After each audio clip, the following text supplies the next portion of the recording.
Hello and welcome to another one of D's ADD videos. Today we're going to be looking at the concept of gases.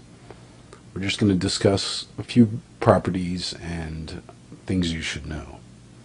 So, speaking of properties, we have a few here listed. First of all, gas can be compressed.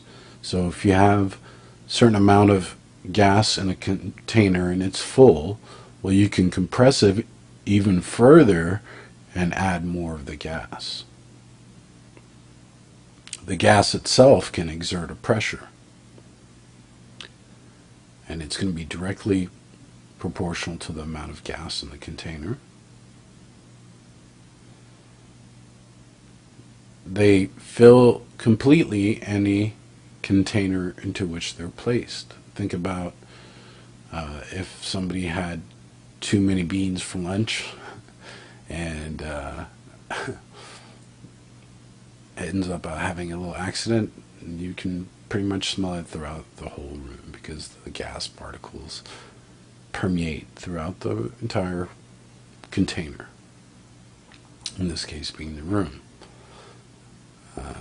Or perfume, I guess, would work the same way. This is supposed to be mix freely and rapidly with each other, not fix freely. So please change that to an M if you have the handout with you. And as the temperature rises, the pressure rises. If you remember, temperature is a measure of average kinetic energy. And if the kinetic energy increases, the velocity is increasing. And therefore, whenever they hit the walls of the container, they'll hit them with more energy, more speed. So therefore, greater pressure. So how do we measure this pressure that we've been talking about with gases? Well, the strict definition is force per unit area. And whenever molecules of the air collide with objects, it results in pressure. So the atmospheric pressure is just the combined pressure of all the gases that form our atmosphere. Basically, that's saying that whenever air molecules collide with whatever they're colliding, that results in a pressure. And a barometer is something we measure this pressure with.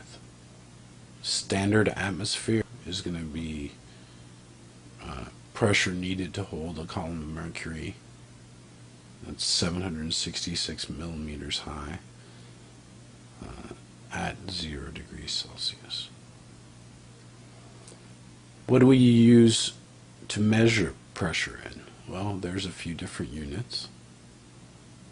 Main SI unit for pressure is Pascal, which is defined as 1 Newton, which is a measure of force, per unit area, which is meters squared.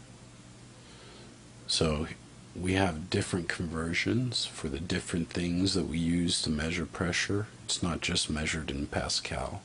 Some people use atmospheres, some use millimeters of mercury, other people use torr. So these are conversions that you will need to know. So I hope I've clarified some of the basics of gases for you, enough for you to start doing some problems. Make sure you check out all the different videos for gases, example videos, and concept videos. More importantly, practice, practice, practice. Thank you and have a nice day.